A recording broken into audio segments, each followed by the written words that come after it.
Kwe, and welcome to the 2020 Pow Wow Pitch finale, presented by RBC with the support of Canada Post, Shopify, BDC, and NACCA. Sunshine Tenasco and Indigenous, and I am the founder of Pow Wow Pitch.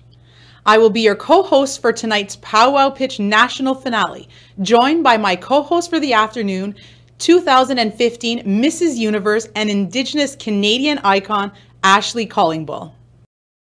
Thanks, Sunshine. I am a proud member of Alberta's Enoch Cree Nation west of Edmonton, and I am pleased to be here today to support Pow Wow Pitch, to celebrate and cheer on Canada's top 25 Indigenous entrepreneurs to watch as they pitch for their chance to win $25,000 in prizes to help them start and scale up their businesses.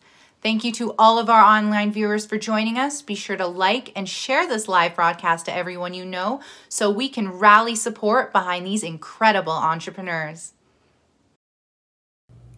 6 years ago, I started Pow Wow Pitch with the vision of combining Indigenous culture and social innovation to create a platform to celebrate, showcase, and put the spotlight on Canada's Indigenous entrepreneurs. Over the years, Pow Wow Pitch has supported more than 100 Indigenous entrepreneurs to take their business to the next level. According to a recent RBC study, Canada's Indigenous population is the fastest growing population in the country, and the Indigenous economy is a $10 billion economy, set to grow to $125 billion by 2025. Indigenous people in Canada are starting businesses at 5 times the rate of non-Indigenous people, and Indigenous women are starting up companies at twice the rate as non-Indigenous women. Supporting Indigenous entrepreneurs is more important today than ever before, and that's why my work focuses on promoting and celebrating Indigenous people. We need to rise together. That's right. And as we rise together this year, we wanted to take Pow Wow Pitch across Canada. COVID-19 didn't prevent us from realizing this dream. In fact, it connected us more than ever before as we broadcast the 2020 Pow Wow Pitch online and across Canada with the presenting support of RBC and in partnership with Canada Post, Shopify, BDC, and NACCA. Thank you for investing in Indigenous entrepreneurship. We are broadcasting from the Startup Canada studio in Ottawa, Ontario on unceded and unsurrendered Anishinaabe territory. Before we begin, we would like to introduce Martin Thibodeau, Regional President of BC for RBC, tonight's presenting partner, to share his thoughts on the Pow Wow Pitch. Hello, my name is Martin Thibodeau, and I am Regional President for RBC in British Columbia. It gives me great pride that RBC is the presenting sponsor of the 2020 Pow Wow Pitch. We've been a sponsor for a number of years. However, this is the first time the event has gone national. And we are so proud to be the Canada-wide sponsor. Many of my colleagues from across Canada have had the opportunity to work with the entrepreneurs as mentors and judges, and they have shared with me how impressed and inspired they have been by all the entrepreneurs. RBC is committed to working with Indigenous peoples and communities through specific initiatives, such as Pow Wow Pitch, designed to generate genuine and meaningful change. We fully believe the decisions we make today in creating a world of mutual respect, sustainability, and shared values has a direct impact, not only for our generation, but for the generations to come. Pow Wow Pitch provides such an important platform for Indigenous entrepreneurs to be able to showcase their businesses.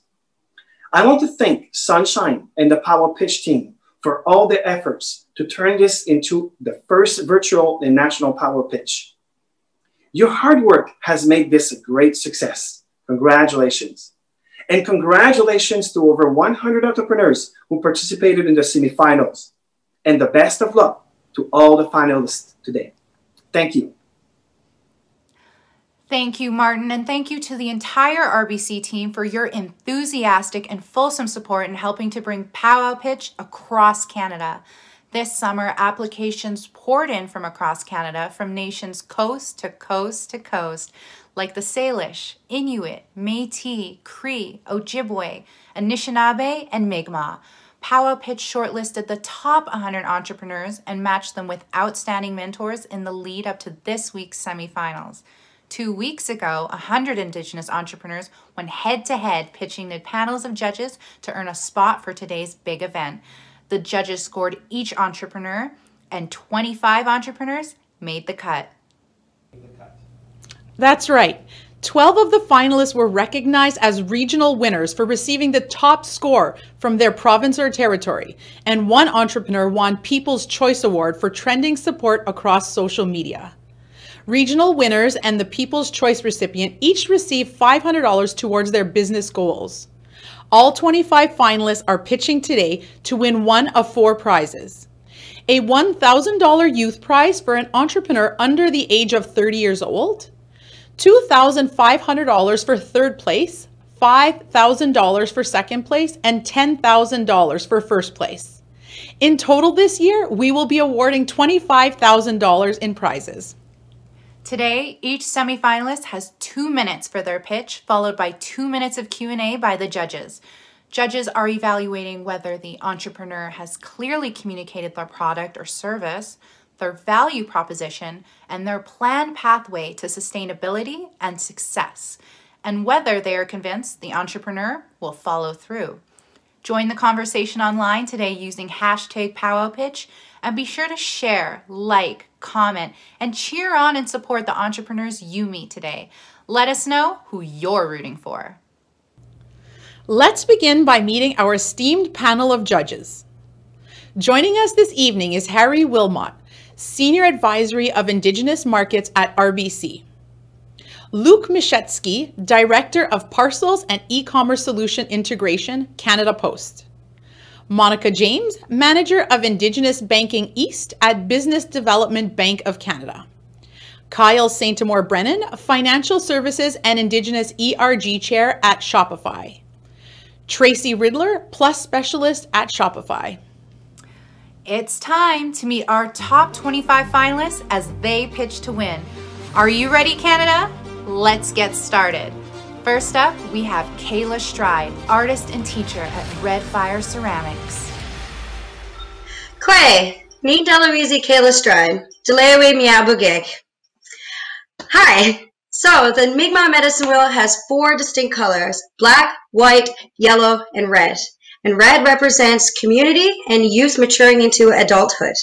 And this is why I moved home to start my business, which has these are core values of my business, Red Fire Ceramics, which is a local pottery where I want to offer classes, workshops, and selling locally created art. The way I want to expand is by taking advantage of the youth employment program that the band office uses every year to employ graduates, where I can train them into extracting locally sourced clay, which can be extracted just out over the hill here, actually, and creating right here. Also giving them the opportunity to learn about the inner workings of a small business, and also teaching them how to create their own work and selling it. This way they can build confidence through creating. So I also have my brother working with me with social media and marketing, and my sister working with me with managerial work. The things that are holding me back right now is the studio that is actually connected to my house needs a new roof and a new floor. And I want to be up and running and launched by spring 2021.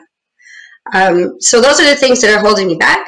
And my community means a lot to me. Conn River, Mya Beaudry here in Newfoundland.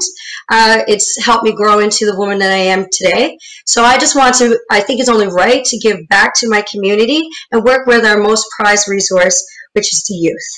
And I just want to take a moment to say thank you to Pow Wow Pitch for giving me this wonderful opportunity. And thank you so much. Yeah, great job, Kayla. Just a question for you.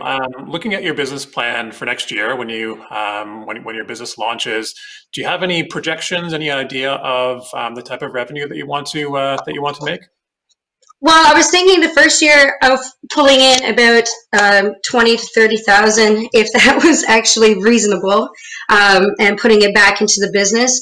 Each class that I can give can generate between $400 to $500 per class. So that was one way of growing, and that's just one service offered. Good presentation, Kayla. How do you anticipate connecting with the market and growing year over year? Okay, so one great thing here about in Newfoundland, Labrador, there's only about 5 competing ceramic artists on the island. So using the locally sourced clay here from my hometown, it's lowering my carbon footprint, as well as it's giving me an opportunity to sell locally made right here. So I think that would help me with my marketing and people wanting the product because it's coming from the reservation and is made right here from the locally sourced clay. That's great. Thank you. Looking to learn a little bit more about you. Is your background in ceramics or business or? Oh, yes. So I've been I'm a graduate from NACCA. I got my ceramics degree back in 2016, and I've been working in pottery for the last 10 years. I've done internships and worked and had art shows in Newfoundland and across the Atlantic provinces. So I have a lot of experience. How has COVID changed your business plan? Are you going to have to pivot at all from having a group class model, and do you have a solution for that? Oh, I'm actually happy you mentioned that because participating outdoors, working the pit firings and stuff is great for social distancing, and we can do projects outdoors. I keep looking outside, outdoors doing the pit firings and stuff. Thank you. Very good. Thanks. Good job. Well done. Okay. Next, we have Jeff Brant, owner of N2N.net. And hello. I'd like to start my pitch by stating my support for the Mi'kmaq people who are exercising their treaty right to harvest their natural resources. Now, over the last couple of months, we've established that N2N.net is poised to become the new trading post, where private and public sector buyers engage with Indigenous business owners who are looking to buy goods to sell and buy. N2N helps tell the story of each Indigenous business, who we are, where we are, what we sell, and supports the modern visual identity of each business. N2N integrates modern social media platforms to create a subscription, self-directed service designed to advance relationships with Indigenous businesses, driving sales, furthering growth, and building opportunities. The concept uses subscriptions of big corporate sponsors to increase the profile of small and medium-sized Indigenous businesses on the site. We started this process 10 years ago and unfortunately couldn't get government support. 5 years we tried it again, but again, no support. And then 3 years ago, I came within 6 inches of losing my life in a car accident. 2 years ago, I had a heart attack. The accident and the heart attack really brought us to where we are today on the cusp of launching N2N.net. Both these life-changing events made me realize that I can't or let the lack of government support or vision stop me. This is something that I was meant to do. This is my contribution to supporting the growth of Indigenous business, which in my opinion is one of the best ways of changing the current socioeconomic reality faced by Indigenous people today.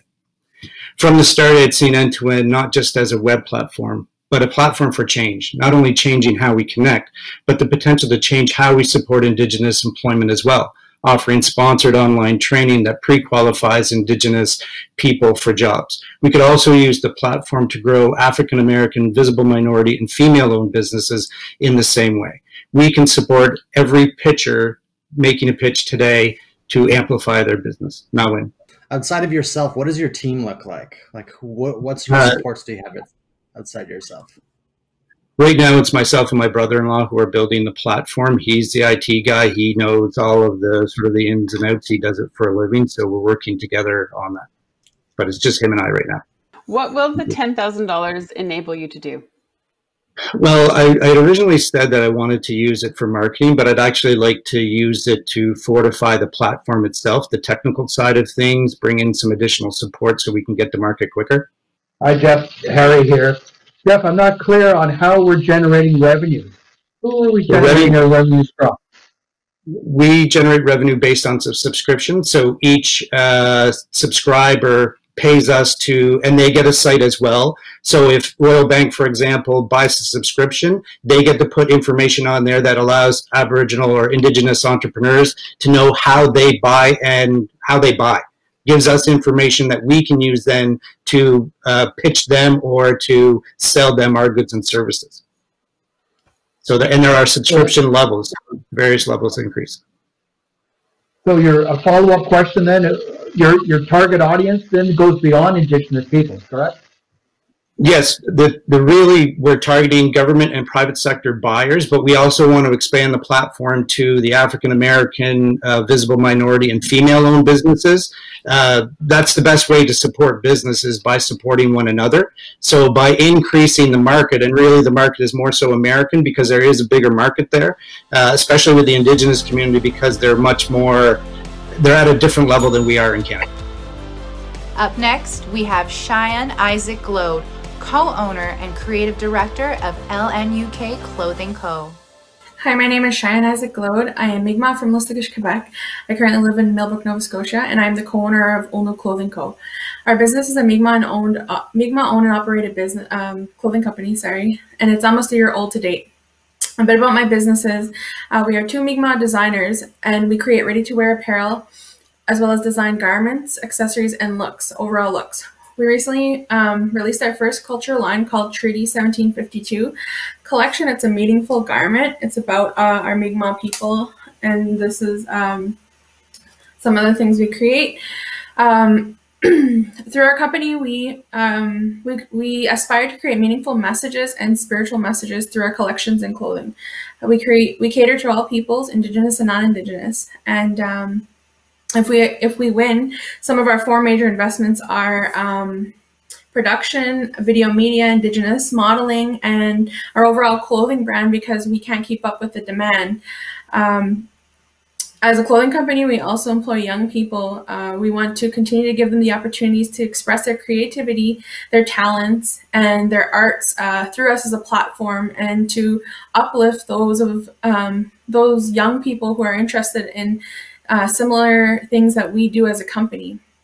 And our overall goal is to set a presence and a meaningful impact in the fashion industry, because as Indigenous people, we don't have a lot of representation in there.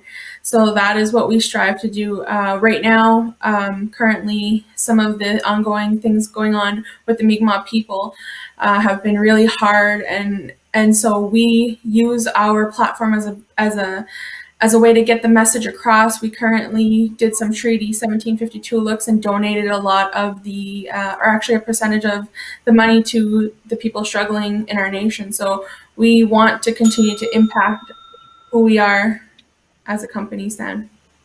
Curious to hear a bit more about the revenue side. Do you have any existing revenues you can share with us, and maybe some projections?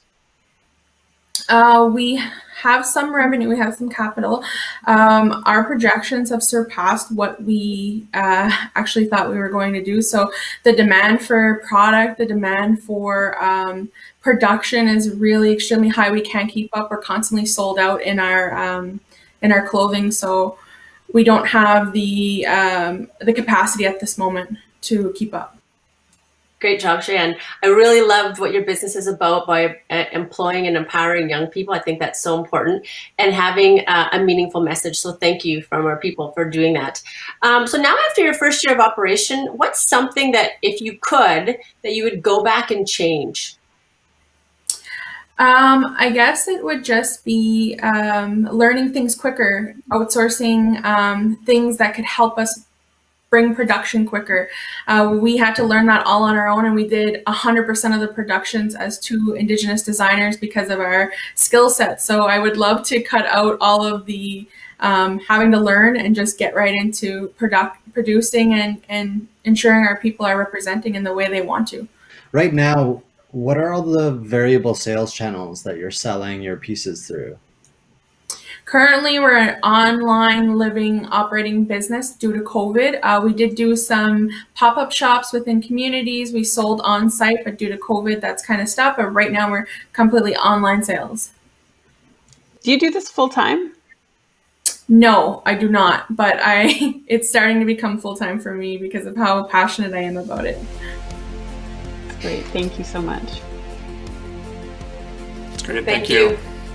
Our next entrepreneur is Paige Polches, founder of Quay Beauty. Quay. Nilla Lewis, Paige Polches. I am the founder of Quay Beauty, the first aesthetic salon of its kind in Atlanta, Canada. Quay Beauty will allow guests to keep up with current beauty trends while incorporating a custom experience through traditional Indigenous medicines and healing components of the Wolastoqey culture. I know that our elders and others in the community will love it. We will embody the connection between inner and outer beauty. If we look good, we feel even better. At this strange time, our people's mental health and wellness is being widely affected, and Quay Beauty is needed. It promises to be a calming and friendly environment with services that can help improve our guest clientele with confidence and rejuvenation. The journey of my dreams started in 2018. I completed my esthetician training and certification in 2019, followed quickly by graduating from a business incubator last December. After 2 years of skills and preparation, creating a 36-month business plan, securing space in St. Mary's First Nations Commercial Center, and promoting my business on social media, we are finally opening our doors in January 2021. And under WorkSafe New Brunswick guidelines, we have a COVID operational plan in progress. Being in the Atlantic bubble, we are fortunate that we have been less impacted by COVID-19. Even with conservative projections, I'm forecasting a positive cash flow first year. Quay Beauty will also be a dream catcher by providing space for 5 wellness and beauty entrepreneurs from Indigenous and non-Indigenous communities in support of their dreams. I look forward to bringing awareness of our culture and heritage to all. Quay Beauty welcomes wellness and rejuvenation for the mind, body, and spirit. Hello, beauty. Goodbye, stress. I think we would benefit from hearing a bit more about the revenue side of things. Can you talk a bit more about that? Our first year revenue is $156,000. Moving on to our year 2 revenue of $187,000 at a 20% increase. Paige, I'm interested in hearing if you're making a profit. Your revenues seem to be growing, and it's really exciting. Are you starting to make a profit yet? Our business doors haven't even opened yet. During our pre-validation period, I've seen that this business is still, or my idea is a business, I've pre-validated through my friends and family, and a total of $69,000. I'm just curious, what do you find to be, what's going to be your value proposition? Why is somebody going to come to your salon instead of the one down the street? Well, our niche is the most important thing about Quay Beauty. Quay Beauty offers traditional Indigenous medicines and healing components of the holistic way culture. So what you see at the business salon down the street is not what you're going to see at Quay Beauty. Up next, we have Gavin Decontie, founder of Decontie Cleaning. Decontie Clean offers a variety of many different cleaning services, which includes the shampooing of couches, office chairs, mattresses, RVs, trailers, and we even clean the interior and exterior of vehicles. Decontie Clean was developed by solving a small problem, and it all started with the need to help someone with their health. Decontie Clean focuses on health prevention, air quality, and appearance. Decontie Clean is a unique business in itself because we are 100% Indigenous owned, and we are the only cleaning company in the area that specializes in professionally shampooing office chairs, mattresses, and couches. Last year in 2019, Decontie Clean received a grant of $170,000 for a much needed building structure. Last year, our net income was $54,000. This year in 2020 has been Decontie's first year of being open officially full-time. Aside from myself, we have 1 full-time worker and 1 part-time worker.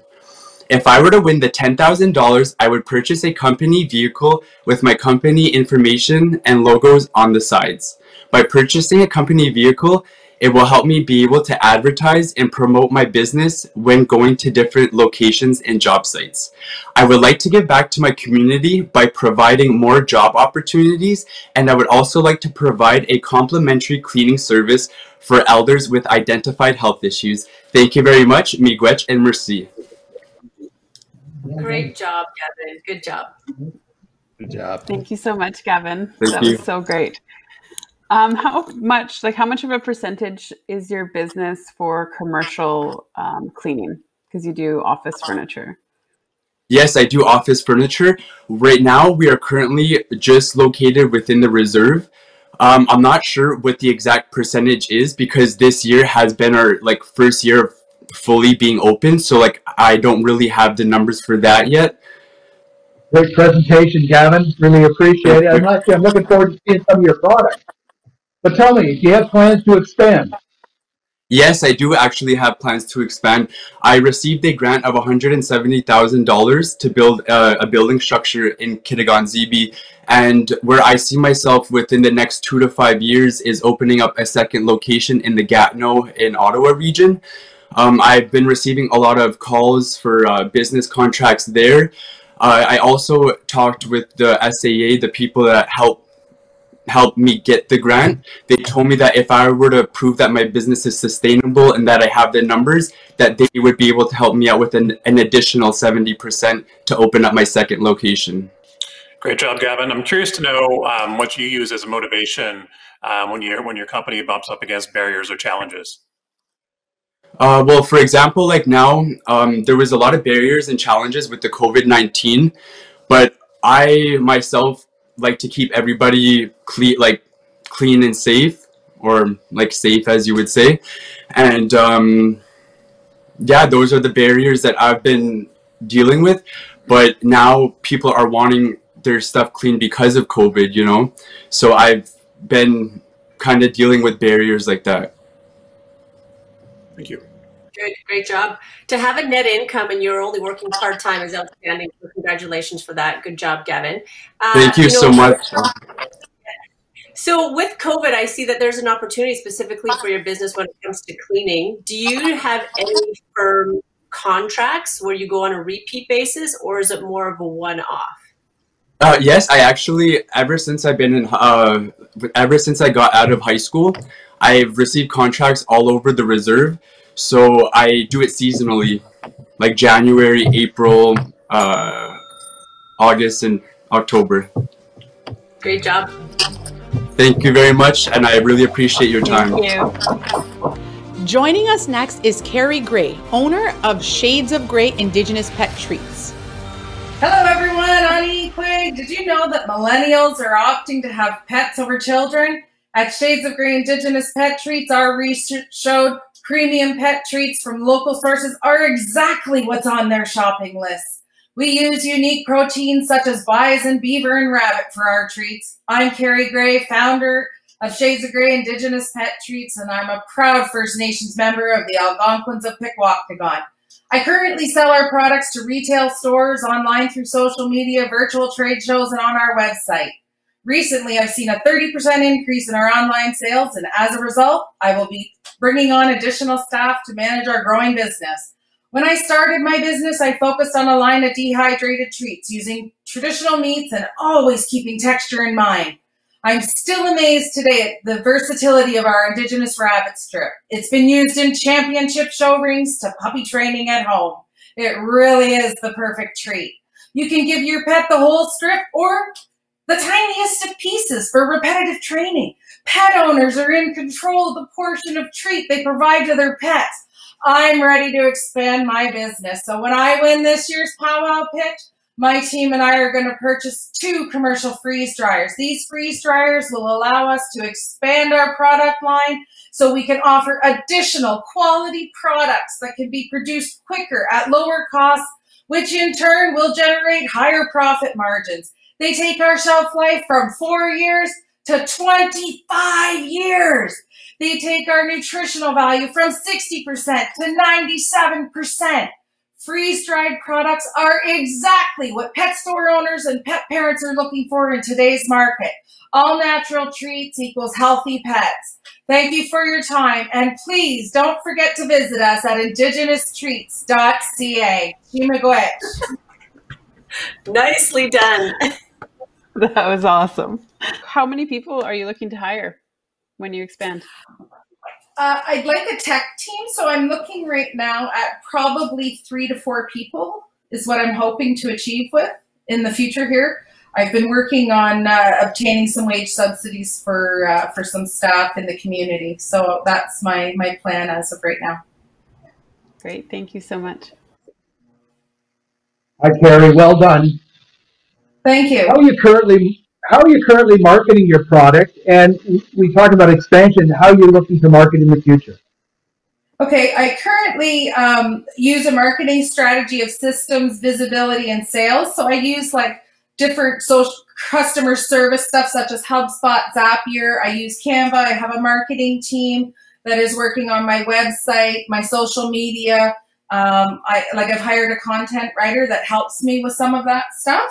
And we use all of that to generate our sales and our marketing. Okay, thank you. Hi, Keri. Love your pitch. Love your enthusiasm. Virtual high five there. Great job. Problem solving is certainly something any small business owner, any entrepreneur needs to have. Tell us about your approach to solving problems. I always look at it from a community approach and a team approach, and we always try our best to use what we have available to us with our problem solving. And if I need to get support, I avidly go after that support to help us with that problem solving. Thank you very much, Keri. That was solid. I mean, you had me in stitches from your opening one-liner to your enthusiasm throughout. So I can see that I imagine you carried that through your business. So you talked about an increase of sales of 30%. Where did this come from? Was it something that was local, close to your community, or was it, across Canada? And how does that affect your costs, so your shipping costs? Yep, we recently achieved our revenues through a national trade show, a virtual show online. We also wholesale to pet stores. We locally are involved with the local farmers market, with hamper programs. So we've really diversified how we supply our product within the communities. And with that national virtual trade show and the exposure I got there, we are now from Vancouver all the way to Newfoundland with our products. Well done. Great job, Keri. That was amazing. Our next entrepreneur is Sonya Ballantyne, Creative Director of Codebreaker Films. What was the last movie you saw with a Native person as the main character? I became a filmmaker because I didn't see any Native main characters in the shows and movies I really liked. So my name is Sonya, and I am the founder and creative director of the film production company Codebreaker Films. Our mandate is to tell Indigenous stories from an Indigenous lens. For the last 5 years, my company has created films that have won awards and premiered at major film festivals. We've also worked with community clients to create artistic projects on such issues as missing and murdered Indigenous men and boys and how traditional elder knowledge can inform medical treatment. So it is my goal to make Winnipeg the epicenter of Indigenous film in Canada. With the support of Pow Wow Pitch, I plan to hire a website developer and a social media consultant. This will allow Codebreaker to expand our brand and give us a wider visibility and lead to future film opportunities. Codebreaker has remained active during COVID, having completed a short film, and we are in the midst of planning our first feature film. The creation of a newer website and with social media management will allow Codebreaker Films to be perceived as a legitimate business entity on an international scale. Thank you. What sort of supports do you have right now at your company in order to allow you to go for as many grants as possible in a sort of fiscal year? We have lots of support from the NFB. We have major support from the Manitoba Arts Council, the Winnipeg Arts Council. I've won pitch competitions at Imaginative Film Festival and Gimli Film Festival. So I've also won a Canada Council grant and recently won an Indigenous Screen Office development grant from Telefilm to make my first feature film. Great pitch, Sonya. Thank you so much. Thank you. Do you have a dedicated production crew with you, or is it just you and then you hire them as you go? Well, the main three founders of Codebreaker are my business partners, Luther Alexander and Sage Daniels. We have been the main three directors for the last 5 years. I started Codebreaker with them. And we're kind of like the Justice League of Codebreaker films, with the American Justice League and the Teen Titans that we hire on occasionally. So a lot of people we work with are Indigenous, and we are focused on training Indigenous people for above the line positions. Thank you. Hi, Sonya. Well done. Can you tell me what some of your immediate challenges are? Being taken seriously as a legitimate business entity. Because we are Indigenous, a lot of people see us as smaller, and that was one of the biggest challenges we face, is being seen as an actual film production entity. So that, like, even though we have a lot of work done in that case, so it's just like, thank you so much. Great job, Sonya. Up next, we have Jody Whiteduck, owner, Whiteduck Wild Rice. Hello. Before I start, I would just like to thank all the Pow Wow Pitch people and Kiawentonteh for starting this. This is an awesome experience, and yeah, I mean, I'm honored to represent Saskatchewan, and yeah, back to business. Quay, can't say hello. My name is Jody Whiteduck. I live in Big River, Saskatchewan, on Treaty 6 territory. I am a proud Algonquin and Cree organic farmer of wild rice, and the name of my company that I'll be pitching to you today is Whiteduck Wild Rice. My family has been growing wild rice for over 40 years, and 20 years ago I began selling wild rice to friends and family in mom and pop shops coast to coast. My wild rice always basically sells itself because of the consistent grade A quality and the little competition that I have. If I win, I would use the money in two ways. I would spend half purchasing seed to sow for a better crop next year, and the other half would be used to finally get some decent packaging. Because all I'm working with right now is the Ziploc bags. I would also like to hire someone Indigenous to build me a website and to help promote my business. And one final important thing that I would like to add is that Whiteduck Wild Rice isn't a dream, but it's a legacy that was handed down to me from my father, who I lost last year, and something that I really want to build so my baby Silas can take over one day. Just curious to know some of the numbers behind your business, revenue-wise. How much are you making now, and where do you want to get to?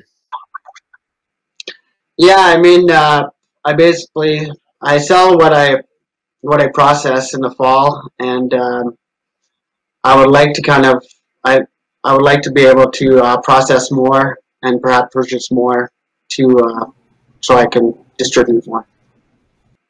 Thank you very much, Jody. Great presentation. Sorry for your loss, and I think that this is a great legacy to your father. When it comes to selling, where are you selling your product? Are you selling it locally, or, you know, with COVID, a lot of people purchase things online? Are you selling anything online at all? Yeah, well, not really at the moment. It's kind of like I said, I travel around and I have my wild rice with me, and I distribute it that way. And I kind of leave people hanging from there because I don't really have anything set up, which is where I would like to go, is to have a better distributing process. I think we know some people who probably could help you out with a website, but yeah, maybe just in terms of how you harvest the wild rice, like where are you keeping a lot? Is that in Saskatchewan, or is it back in KZ, or is it? Yeah, no, it's on my trap line in Saskatchewan. I lease several hectares of rice, and it's an industry here that Aboriginals use, you know, as a side business. So. Our next entrepreneur is Joel English-dubois, owner of Blurring Media. Okay, hello. My name is Joel English-dubois, a member of Piikani Nation, Alberta. I have over 15 years experience in management consisting in retail, including retail banking and food service. I have a Bachelor of Management from the University of Lethbridge with a major in marketing, and I'm currently working on my MBA. I am the co-owner of Blurring Media. My partner is educated and experienced in web and graphic design. His background also consists of working in different service industry capacities. Blue Ring Media is a consulting business focused on marketing services. At Blue Ring Media, we strive to make marketing and branding easy to understand and effective for new entrepreneurs. We can provide marketing services such as consulting and developing a marketing plan. In research that I conducted, more than 80% of small business owners and entrepreneurs question their marketing and their brand. I want to help answer their questions, explaining why marketing is a valuable investment for business owners and how it is critical to generating sales. There is no reason for entrepreneurs to struggle with marketing their business. With my passion for marketing, we are looking to solve this barrier for many entrepreneurs. I will help them achieve their marketing and business goals through our consulting services. We are entrepreneurs helping other entrepreneurs succeed. As a startup with a developed business plan and website, I ask you today for $10,000. This money will go toward promoting our business and marketing through traditional and digital advertising. This award will not only help our business as a startup to move forward, but it will also help many other entrepreneurs. Thank you very much. Great. Thank you very much, Joel. Thank you. So as a startup, the big thing is being able to connect with the market. How are you going to be finding customers, and what's your value proposition? So I already have connections through Business Link in Alberta, as well as Community Futures Treaty 7. So that's how I'll access our customers. My value proposition is that a lot of Indigenous business has a lot of high turnover in the market. So our value is going to be keeping them in the market through our marketing consulting. Okay, thank you. So for your business, I'm just struggling to understand how exactly you make money. What does your product and pricing model look like? Our pricing model is understandable to people, Indigenous entrepreneurs having limited budgets for marketing. So we're going to propose an hourly rate of $75 an hour to work on projects for them, or a subscription model, which they can choose as well, $300, $500, and $1,000 monthly. And that's just based on the amount of work that we're going to be doing for them. Awesome. Thanks. Hi, Joel. Thank you so much. I would encourage you to check out the Shopify Partner Program. A lot. How many clients do you have right now? Like, what's your current profits? We're just getting started. We haven't launched services yet. We have worked with people in the past that we're going to be using. We are allowed to use them to advertise how well we did. Perfect. Thank you. Hi, Joel. Well done. Thank you. I recognize some of your strengths already, but tell me, have you been able to identify any of your weaknesses, and how are you going to address them? The weaknesses was trying to solve the pricing barrier. I'd say that was our biggest weakness, is trying to find that how much are people willing to spend on this service? Do they see it as an investment or not? Good, thank you. Thank you, Joel. Good job. Next, we have Tyra Moses, founder and CEO of Dene Media. Hi, my name is Tyra Moses. I'm the CEO and founder of Dene Media. Dene Media is committed to authentic Indigenous storytelling through photography, film, and documentary research. I started this company because of the underrepresentation and misappropriation of Indigenous peoples and Dene Nations peoples in media and education. In 2016, I was on my way to becoming an engineer, but a fatal car accident would bring me back to my home community because I would lose my partner during this car accident while I was 3 months pregnant. This tragic car accident would bring me back to my home community in Lillooet, where the blessing was that I would reconnect me with my culture, language, and traditions as a Dene Nations person. And it renewed my natural talents and ability as in photography and documentary storytelling. Last month, I launched DeneMedia.com, and since launching, we acquired over $11,000 in contracts. And most recently, we signed a contract with the Decho First Nation, which is my regional Dene Nation governance body, so that we could start and create a podcast for Indigenous climate action in the northern communities of the Northwest Territories.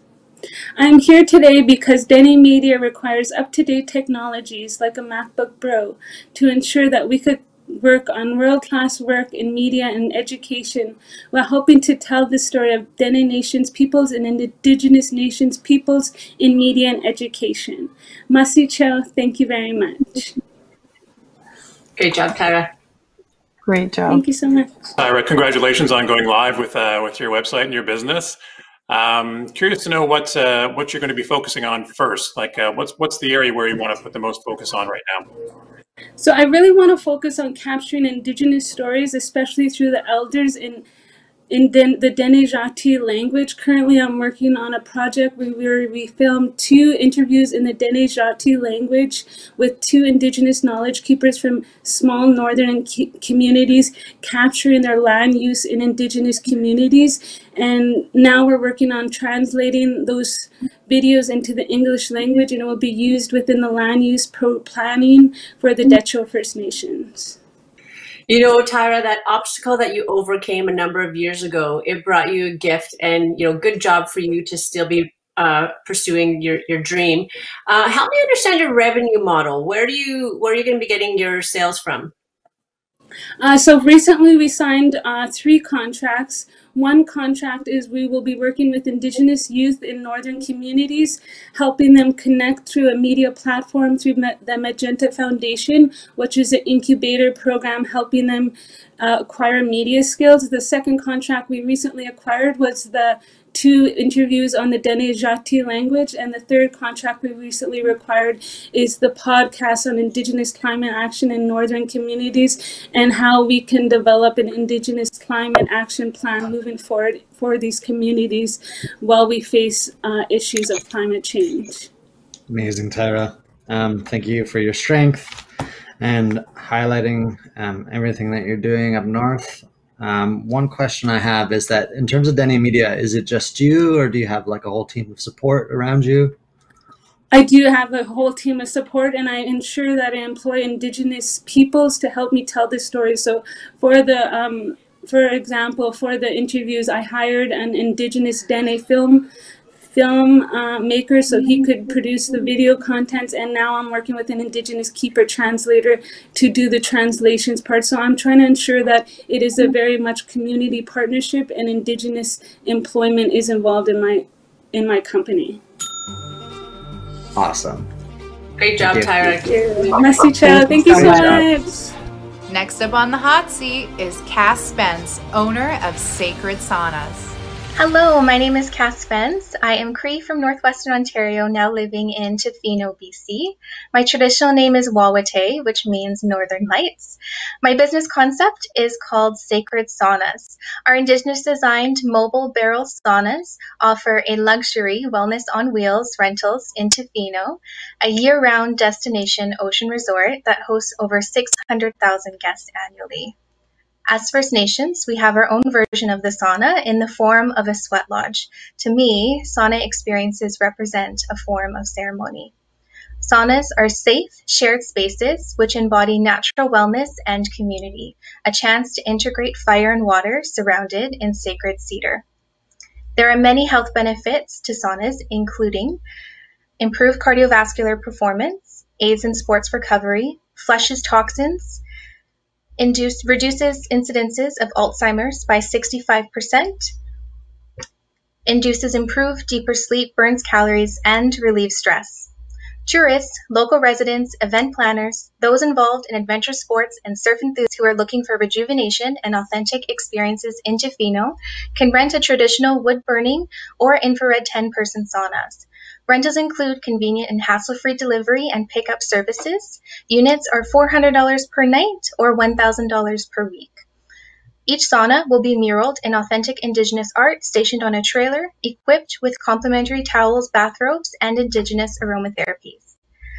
Sauna units represent more than just a service. It is a showcase of Indigenous wellness and reconnection to the land, bringing the spirit back into sacred spaces sustainably. An experience guests can have again and again. Miigwech. Thank you. Thank you, Cass. Great job. Thank you, Cass. Thank yeah, you. Miigwech, Cass.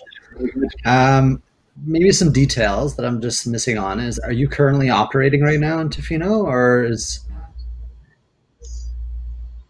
I am not in operations as of yet, so I am in the process. I've registered my business name, and I am in the process of registering my business as well with local community members, and I'm also looking to be a part of the local Chamber of Commerce. Perfect, thank you. Thanks so much, Cass. That was awesome. What are you going to use the $10,000 for? And then just another quick question. What is the cost of producing a mobile sauna? A sauna unit is in kits, so I've already established a manufacturer that I'm able to purchase from who uses sustainable materials. The sauna units that I'm looking at purchasing are going to be approximately $10,000 each, so I would intend with starting with just one unit. So I'll use some of that funding towards that, and also in-hand materials for advertising. Thank you. Thank you. Hi. Okay, well done. I want to follow up on Tracy's question. With regards to the cost, how long do you think it'll take to pay that off? Oh, so my first year projection, I have planned to estimated 40 nightly rentals and 10 weekly rentals. The total revenue in the first year that I'm projecting to have, that would equate to $27,000. The second year, I intend to double that with 50 nightly rentals and 20 weekly rentals, which will equate to $42,000. Very good. Hey, Cass, can you talk a little bit about the team that you have to push your business forward? So far it's just myself who will be running the business. I intend to hire a delivery driver for the deliveries. Good. Thank you. Great job, Cass. Good presentation. Great job, Thank you so much, guys. Up next is Bernice Clarke, owner and founder of Owasso Soap. Good day to you. My name is Bernice Clarke. I am an Inuk from Iqaluit, Nunavut. I am the proud founder and owner of Owasso Soap Incorporated. Owasso Soap is a natural beauty company specializing in handmade soaps, body butters, shampoo, conditioners, and beards. Pow Wow Pitch I would like to thank all the Pow Wow Pitch judges, organizers, and volunteers. I also extend my gratitude and open arms to you. Located on the coast of the Arctic Ocean on southern Baffin Island in Nunavut, Owasso Soap draws its inspiration from prehistoric Inuit tradition and the sila. In Inuktitut, sila means everything found on the land and in the sea. For example, sea, ice, animals, plants, rocks, even the spirits and memories of our ancestors. By capturing the magic and wisdom of the sila, each of our handmade small batch products replenishes and nourishes your skin. Here at Owasso Soap, we are incorporating bowhead whale, seaweed, hand-picked lichen, and tundra for a natural exfoliant into our products. As Inuit, we are emerging from a dark chapter in our history and making our own path of healing. We are washing off the shadows and pain of the colonial legacy, reclaiming our traditional wisdom and strength, and reconnecting with our ancestors in the modern world and giving back to our community. Healing ourselves includes sharing our story and ways of life with you. Thank you for your time. Thank you. Good job, Bernice. Great job, Bernice. I would love to know a little bit more about you and the support system that you have around you in terms of your company. Is it just you, or do you have a full team behind you? Right now, it is just myself and my husband. My husband is full-time now. He just joined the company about 2 months ago full-time. The goal will be myself and then more in hiring. Awesome. Thank you. What are you going to use the $10,000 for? I want to use that to hire an Inuk woman, Inuk staff. And what will they be doing? Just to helping scale the soap? Yes, make the soap, box the soap, tundra picking, helping with elders. So basically, everything that I would do. I'm interested in knowing a little bit about your numbers. Can you tell me what your sales are today? Yes. And perhaps what type of profit margins are you looking at? Sure. I just want to start that this has been a hobby so far, and now we are going into the full-on production business. So to date, it's 180,000 since 2014, and our projections for 2020, I'm expecting 60,000 after expenses. Very good. Very good. Well done. Hi, Bernice. Curious to hear if there are any challenges that you're facing right now, any barriers that you're trying to overcome. The barriers right now, the shipping into Nunavut it's quite expensive to ship, and you have to plan ahead. So you have to plan how much you want in a year. So luckily for me, soap comes in melt. It's a melt and pour process. The process is already done. It's ready to make. Lucky me, I found this, but it came to me this way. Shipping is a challenge. Good job, Bernice. Thank you. Good job. Great job, Bernice. Our next entrepreneur is Lynn-Marie Angus, co-owner of Sister Sage. Hi, I'm Lynn-Marie Angus, co-founder of Sister Sage, an Indigenous wellness brand located in New Westminster, BC. I'm from the Gitga'ala, Nisga'a, Cree, and Métis nations. Sister Sage uses our traditional knowledge to create handmade self-care and wellness products. Our soaps, smokeless smudge sprays, salves, and bath bombs are all created with Mother Earth in mind. Our mission is to inspire other Indigenous women and youth to define their own financial futures through business. For example, I have collaborated with Pow Wow Pitch finalist Mya from Cookum Scrunchies. She created this scrunchie after me, and I've named a bath bomb after her. Hi, Mya. With profits going to the Odawa Friendship Center. I believe the fastest way to economic reconciliation is through Indigenous business. We began Sister Sage in September 2018. Over the past 2 years, we have grown our business exponentially. Year 1, we made $5,000. Year 2, we grew 500%. And this year to date, we have grown another 530%. Continuing this run rate, we will see sales at $3.5 million within 2 years.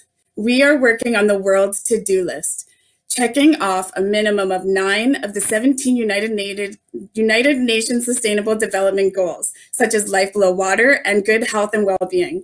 We have featured in several national publications, chosen as one of BC's top 30 most inspiring women. We won New Westminster's Level Up My Brand contest. We not only create culturally appropriate products, we also are involved in the community with donations, workshops, and lectures. My basement is our workshop, and it isn't growing with us. The demand is there, this space is not. The winnings will be used to complete renovations to our garage, purchase new work tables, racking materials, and wages for a new employee, upping our production space and creating jobs. Mistakes are something we all do. We all make them. We learn from them. If looking back in the past year or so, are there opportunities you would have maybe taken a different approach to, or? Yeah, definitely. At the beginning, our channels of distribution. We're person-to-person sales, and we really put ourselves in a silo. After COVID, we realized that wasn't so smart. So now we've pivoted to online sales, and we've been growing so much ever since. Good job. I think that with COVID, it's forced a lot of business in order to be successful. It's about networking. So partnering with other entrepreneurs is a great way to be doing that. You said that you have a bigger focus on social media. How is that affecting your bottom line in terms of shipping all across the country?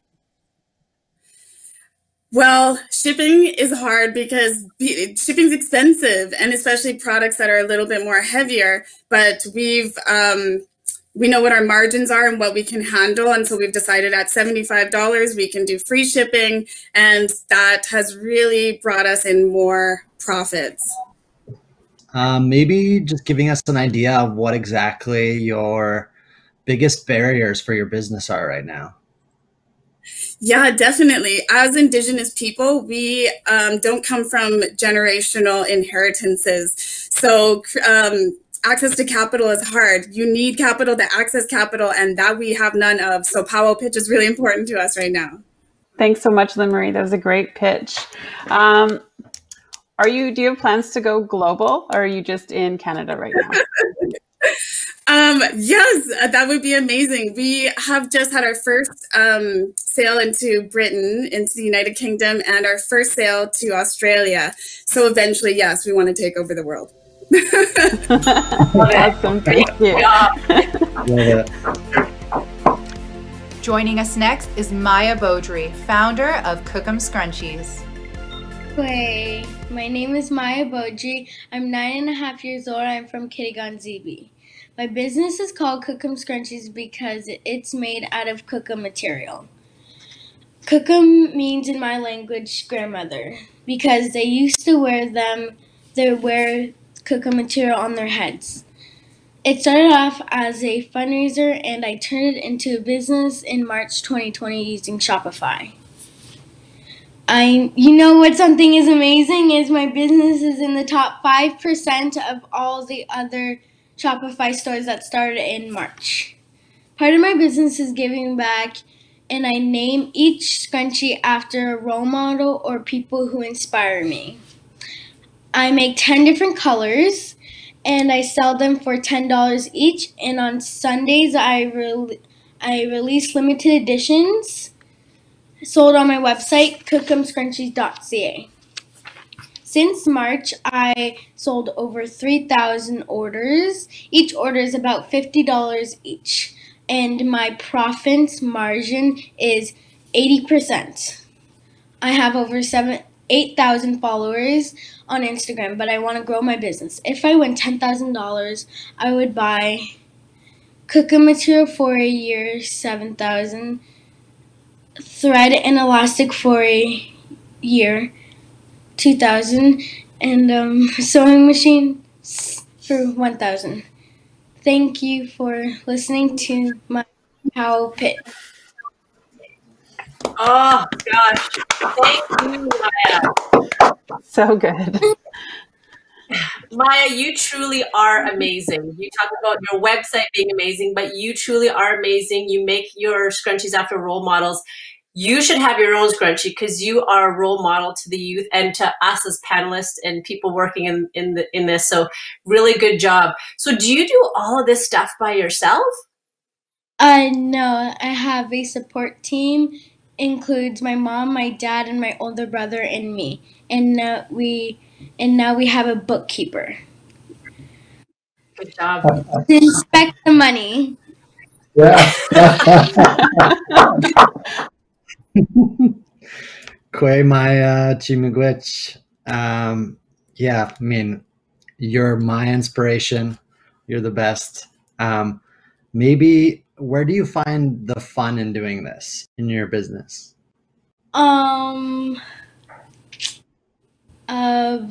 By taking pictures and posting them and sewing. Thanks, Mya. That was such a great pitch. You are so inspiring. I loved it so much. Where did you get the idea to do this, and what motivates you to keep growing? I got an idea because I had cooking material and I like scrunchies, so we put that together and made a cooking scrunchie. Amazing. I love it.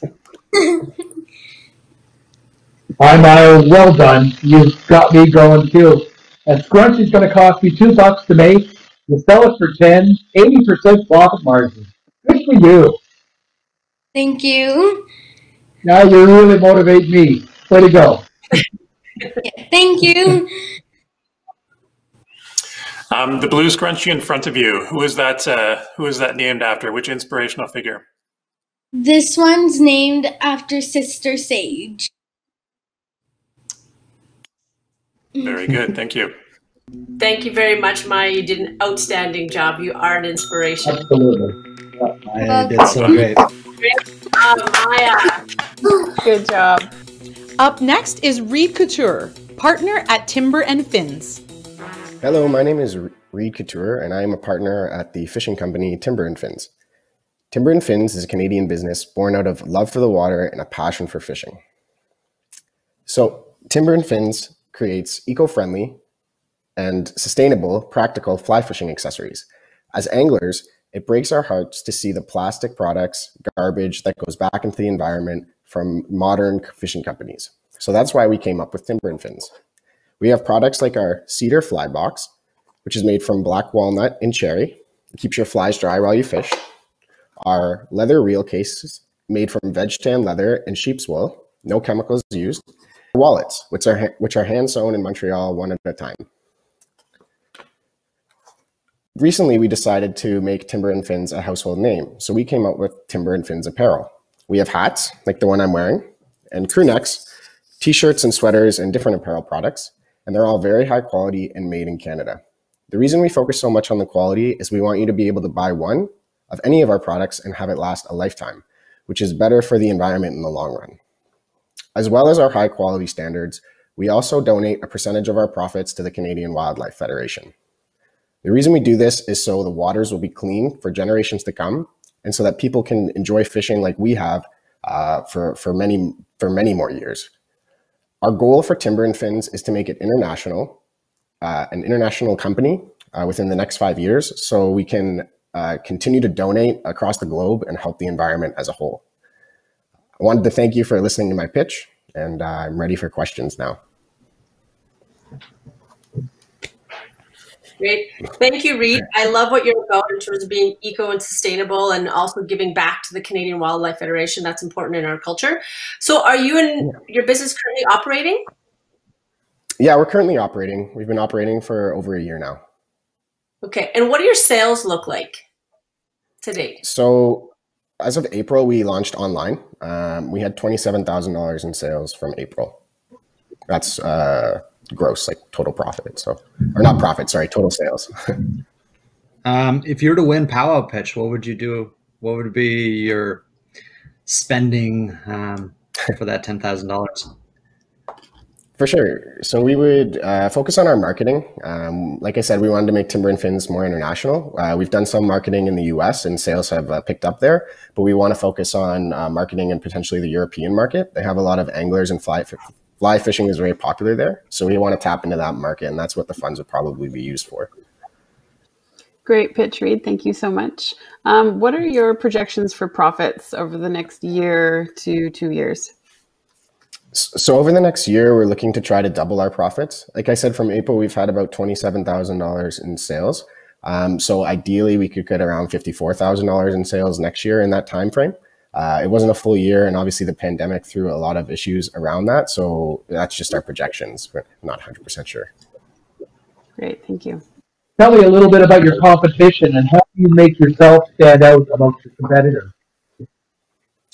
So most fishing companies, fly fishing included, make cheap products made of plastic. Like for example, our box, a competitor would be a plastic Cabela's box, and ours is made from wood. All the material can be recycled, and you'd actually last you forever, unlike the competition. Good for you.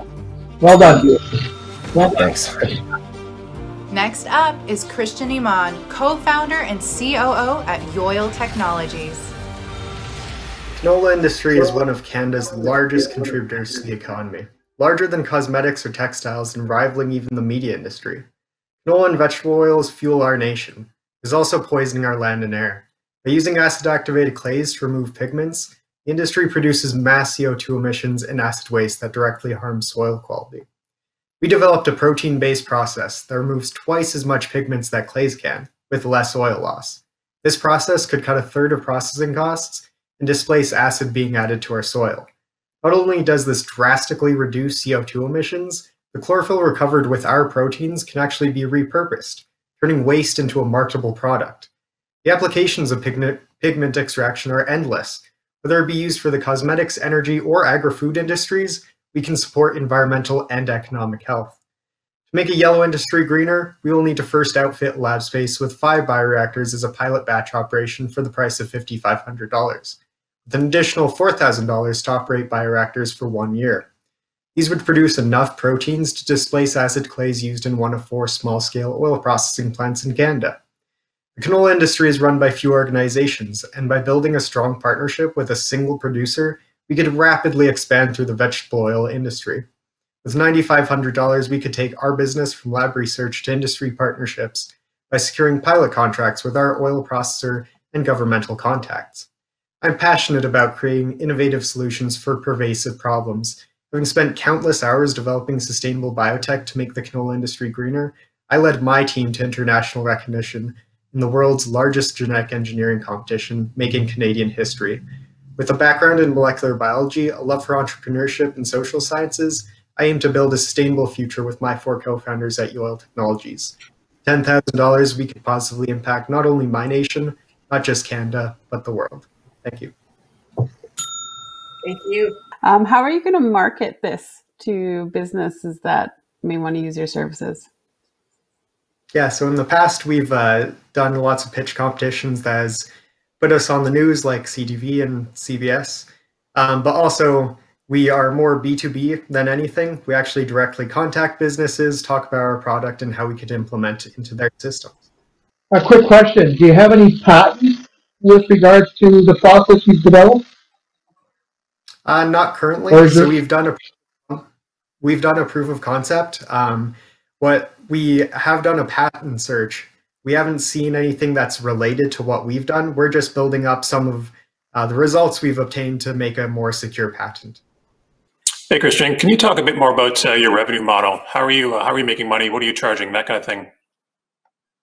Yeah, so currently we just have the proof of concept. We're going to go into pilot contracts with oil producers themselves. So we won't be making revenue in the first year. We're just proving it out to make sure our system scales up. However, past the first year, we'll be able to make those kinds of predictions. Essentially, we'd be licensing the tech to oil producers. Christian, thank you for your educational piece. You spoke a lot about things that I wasn't necessarily aware of. So you talk about your process removes twice as much pigment, but what's the cost to that to your revenue model? Yeah, so the actual only cost is actually fueling the bioreactors once they're set up. So we're actually producing the protein technically endlessly. All we do is provide media to it and it produces the protein. And then from there, we supply it to the processors themselves. Good job. Thank you. Well done. Good job, Christian. Our next entrepreneur is Kiawentonteh Casey Swamp, owner and head coach at 3TK Fitness. Sego, my name is Kiawentonteh Swamp. I'm from the Akwesasne Mohawk Nation. My business is 3TK Fitness. 3TK Fitness focuses on training the youth elite athlete.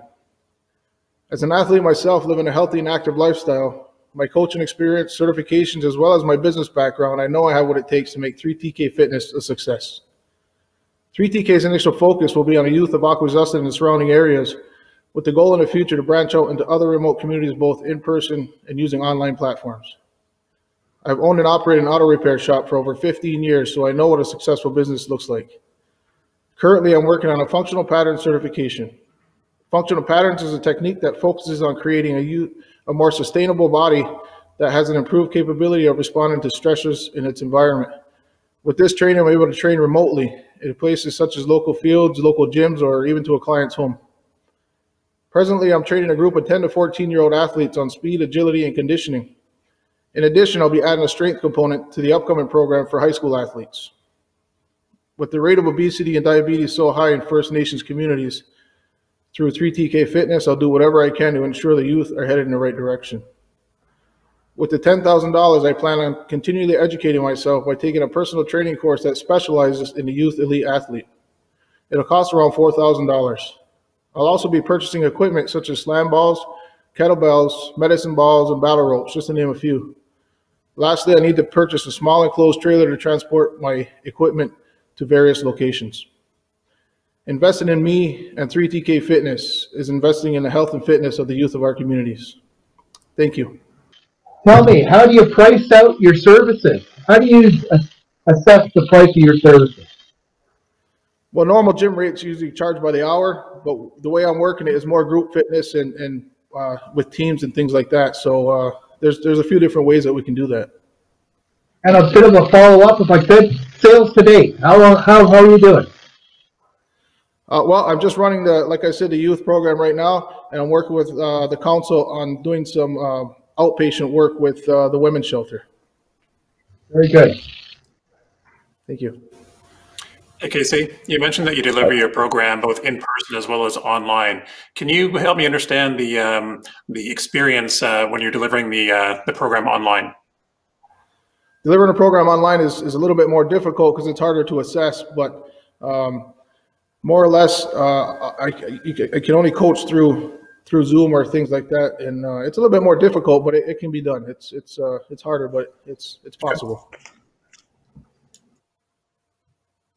So COVID has caused a number of problems. So how has your business pivoted because of COVID, and how can you still stay profitable and relevant? Well, like we opened in December 2019, and just as I was gaining traction, COVID hit. So what we had to do was we had to pivot and like I said, go online and start with online programs rather than in person. And once it and then I started the youth group. What we do is I only take a certain amount, so there's less people in the group and less chance of anything happening. So if you were to win Pow Wow Pitch and get that $10,000, what would you be spending it on? Like I said, I'm going to reinvest in myself. I believe if I'm the best coach, I can train the best athletes. Awesome. Good job. Thank you. It's great. Thank you. Great job. Thank you.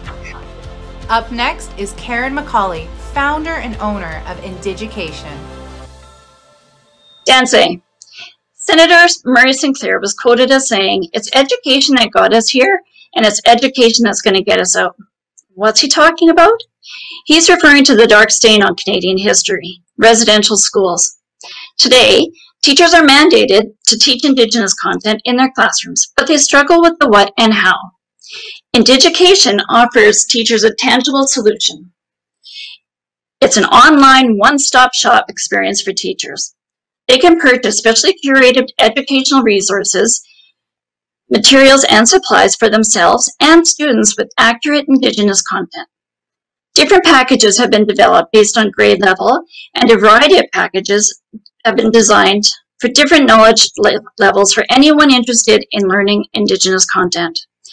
Having my master's degree, I've worked as a speech-language pathologist for over 30 years. In the past decade, I've worked in schools in northern Indigenous communities. I surrounded myself with a team of Indigenous professionals who have supported me as I built this business. They are Indigenous consultants in the schools, teachers of the language, and business advisors. I've obtained distributors and suppliers. My wholesale and retail costs are organized, and preliminary projections are based on predicted sales. This prize money will be used to hire a website designer, obtain photography equipment, and to capture quality images of my products, and to be able to start up requirements for inventory and shipping supplies. Senator Sinclair said it, it's education that's going to get us out, and this is the premise of Indigication. I believe that supporting today's educators and learners in learning the truth of Indigenous history is the foundation of reconciliation of our nation. Ikasani. Is your business currently operating? My website is going to be up and running as of October 21st. Okay, and so your revenue model, you talk about talking to teachers, but is it more school divisions or schools that you're going to be marketing to? My advisory team is teachers because they're the ones that are frontline, but I will start offering or going to school divisions and superintendents to get their support. Is this entrepreneurial endeavor just yourself, or do you have a team behind you that's working with you to help? I do have a team behind me. I have business advisors, and I do have, like I said, teachers who are advisors to me. There are teachers who teach Indigenous consultants, I guess, in the schools, and I have a few of them behind me too. Awesome, thank you. Great pitch, Karen. Nice to see you again. How will you develop Indigication for each individual nation, considering our stories are so unique? Do you have a consultation type model to get those stories, or do you work in collaboration with different nations? Well, right now, because I'm just starting out, I have just been basing it on Cree Nation. The long-term goal will be province to province and nation, as many as I can include. And I will try to target as many or obtain as many different consultants as I can to do. Thank you. Hi, Karen. Well done. Can you expand a little bit on the product? And on your product itself, is it curriculum driven, or is your actual product other than curriculum? Well, some of it right now, teachers are struggling with how to put it into the curriculum, but Indigenous education is really, you can teach science, and if you went outside, you can teach science, ELA, and math all in one topic. And so there's a little bit of both. I do have different packages for land-based learning as well. Okay, very good. Thank you. Good job, Karen. Thank you. Next up in the hot seat is Leigh Joseph, owner of Squalwyn Botanicals. Pasquale, Leigh Joseph, Queensna, Tanachan Talas, Goomesho Humeo, Aununoxton Squalwyn Eokton Sequatal. Hello, my name is Leigh Joseph, and I'm the founder and owner of Squalwyn Botanicals. Squalwyn is an Indigenous skincare and wellness brand that is grounded in ancestral plant relationships. Squalwyn brings clean and effective skincare products that celebrate Indigenous knowledge. And my background is in ethnobotany. Ethnobotany is the study of the interrelationship between people and plants. And I'm a doctoral candidate in that field, and I find that this research brings an incredible context to how it is that I operate within my business of Squalwyn Botanicals. The vision for Squalwyn is to elevate Indigenous voices and images through beauty and self-care rituals that are rooted in Indigenous plant science. Over the past year, I've seen over 300% growth in my direct online sales. I have a wait list of over 80 stockists who are interested in carrying Squalwyn in their shops. I've had great national media coverage, and I just received Indigenous Business of the Year in my category through the BC Achievement Foundation. I'm also about to start partnering with Holt Renfrew as my first national luxury retailer, which is a really exciting step. If I were to win this competition, I would put an investment in equipment that would help me to scale up my in-house production, which would help me to meet this growing demand and also to provide more jobs within my community. I currently have a team of 2 Squamish Nation members working with me. I approach my business through taking an Indigenous lens within the apothecary space, which is a critical voice to have in that space, and it is still quite at the beginning stages, I would say. I approach Indigenous wellness through my brand to assert what it means to approach health and wellness from an Indigenous perspective in Canada. The name of my business, Squalwyn, translates roughly to spiritual heart or essence of being, which really captures what it means to be on the listing ingredients towards my product. You talked about a 300% growth over the past year. What do you attribute that to, and how will you keep that momentum going?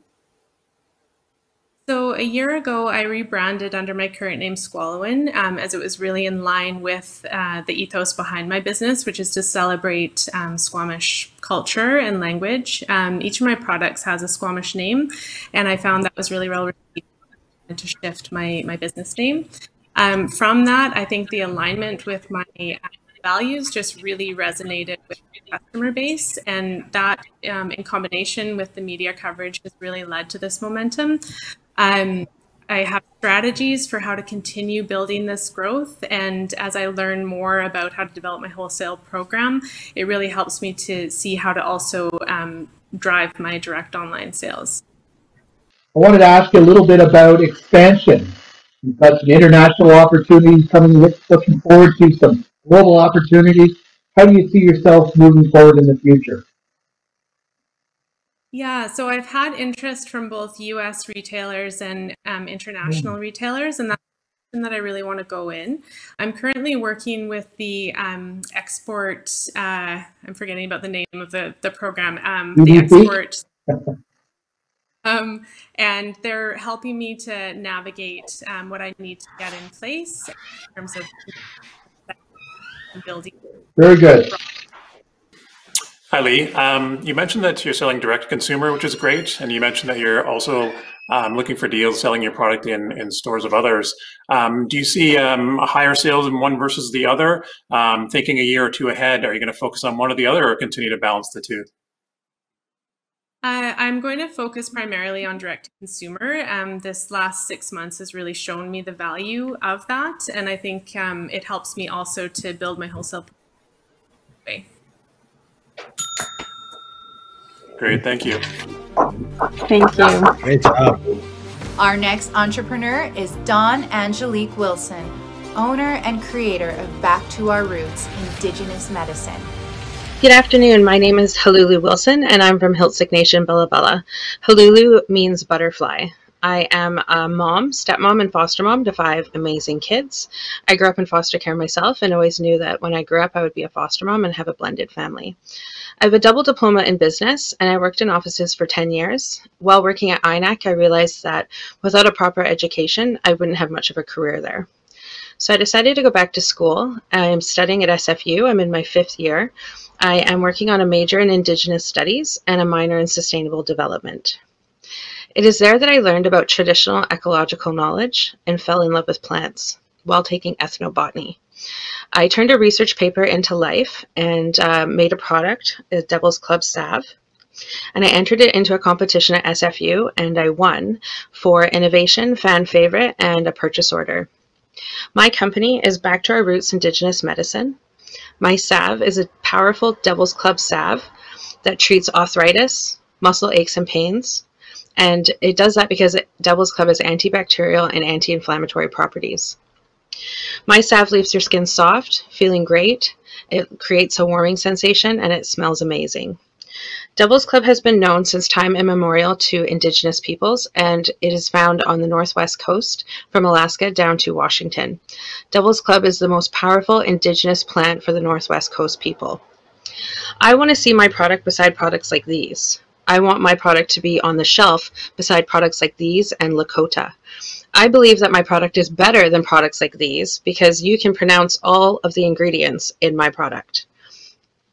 I want to share this traditional ecological knowledge with the world because I believe plants heal, and people should know that. Plants are important. If I won this money, I would buy shelf space, and I would launch a social media campaign, and I would also do a commercial educating people about Devil's Club. Thank you so much.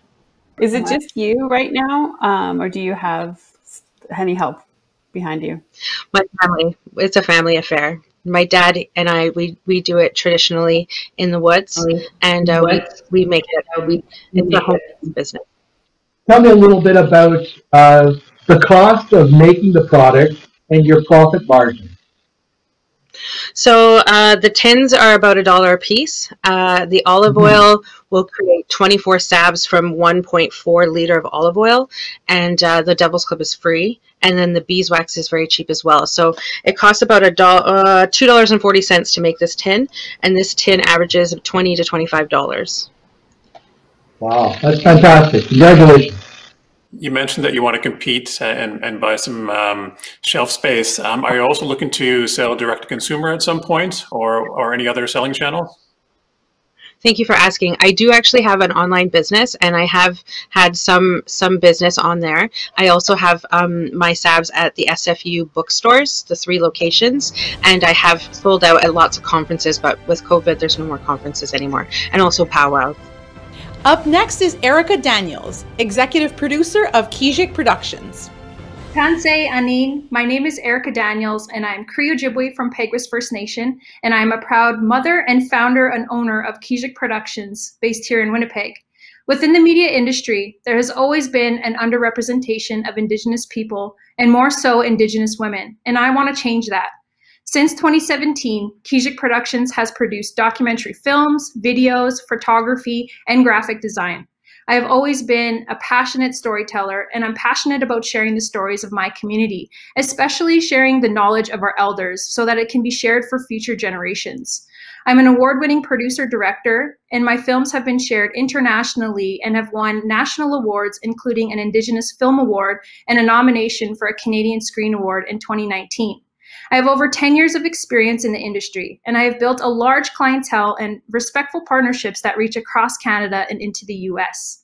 Right now, there is a high demand for online content, and in the past 2 years, we have been generating over 6 figures annually. Recently, I have obtained an office space here on an urban reserve, and now that I have my own space, I have been working towards providing more training opportunities to the next generation of Indigenous storytellers. This has always been very important to me, as I've had mentors in my life who have helped me overcome many obstacles. I want to help others do the same. So currently, 2 Indigenous youth are receiving on-the-job training through my company, but my current challenge is not having enough resources, such as adequate computers and editing software for them to work and train off of. Kijik Productions is growing very quickly, and I hope to expand my team to meet the demand of work by giving these opportunities to emerging Indigenous talent. I just really want to take Kijik to the next level and one day be a powerhouse of Indigenous storytellers. And honestly, it's time for us as Indigenous people to be telling our own stories from our own perspective. So thank you so much for taking the time to hear my pitch. Miigwech. What type of profits are you making from your sales? And how are you investing those profits back into your business? Yeah, so the profits that we're making is really coming from like the indigenous community. My clientele is very Indigenous based, and the word is really spreading because so many people are wanting to invest into Indigenous creators and Indigenous women creators. So all of that is being invested back into the business basically, and I just pay myself as a salary. Hi, Erica. Curious to know if you were to detail your most difficult challenge or barrier that you're facing right now, moving your company forward, what would that be? Right now, the biggest challenge is not having enough resources, like I mentioned, just to add more employees to it. So I do have an office space, but I only have 1 laptop that I've been working from. So to have more equipment to work off of and be able to hire more people to help train, that would be great. Great presentation, Erica. So if you were to win the Pow Wow Pitch $10,000, what would you do with those funds? Instantly, I would go out and buy a new computer that would be used for the 2 Indigenous employees that I have right now. Right now, we've been all just kind of passing around my laptop. So that would be the first thing. And we do need faster computers to be able to edit off of. So, you know, like that, a lot of that would go to that. And then also additional equipment. Hey there, Erica. Great job. How has COVID affected your business in terms of working with clients that might want to go online now?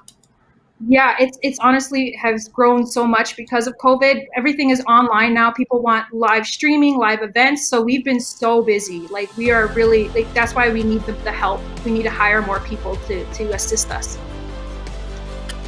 Our next entrepreneur is Tasha Power, Director and Marketing and Brand at Kiawentonteh Health Solutions. Since 1492, Canada's Indigenous people have been disproportionately affected by new people, new technology, and new contagion. Danse, Canada's Kuntinen, I'm Tasha from Kiawentonteh Health Solutions. Kiawentonteh Health Solutions is a 100% Indigenous owned and operated PPE business located in Treaty 6 territory, Alberta. Kiawentonteh Health Solutions focuses on Indigenous inspired and culturally appropriate PPE for everybody in Canada, as well as focusing mainly on Indigenous people. We create beautifully crafted face masks that are disposable and or usable, as well as we carry disposable. We also have our most famous line of hand sanitizer sprays. They are sweetgrass, cedar, sage, sweet tobacco, as well as we have a berry patch bundle that is strawberry, blueberry, raspberry. These hand sanitizer sprays are created with Indigenous wisdom in mind. We want people to smell the sanitizers, the essential oils that we leave after the scent evaporates from the alcohol. And we know that memory is intrinsically linked to memory and emotion. So when people use hand sanitizers that smell like a distillery or like a garbage dumpster, it turns them off. And actually it triggers our mind to be afraid. So we don't want our people to have to use these damaging non-Health Canada approved sanitizers. So we are Health Canada approved. We are also patent pending, and we are also looking to reach further into the United States as well as across Canada. We have not been able to do any paid advertising yet, and even since not being able to do the paid advertising, we have been able to reach every single province and territory in Canada and 17 US states. We look to hopefully create an economic opportunity for our people by expanding our operations in Canada and beyond. Great, thank you, Tasha. So is your business currently operating? Yes, we've been operating since July 1st. Since July 1st. And how are you seeing your sales? And in what areas of the country? We have shipped to every single Canadian province and territory, as well as 17 US states. We are seeing a big, huge boom on our sales, and we've only been here since July 1st, and we haven't been able to do any paid marketing whatsoever. Amazing. Thank you. Yeah, so maybe more details about your marketing strategy. If you're to win Pow Wow Pitch and get that $10,000, where exactly would you implement that? So if we were to win Pow Wow Pitch, we would look to further our operations through getting some automation. Everything is handmade. So it would help us to actually meet the demands that we have quite faster.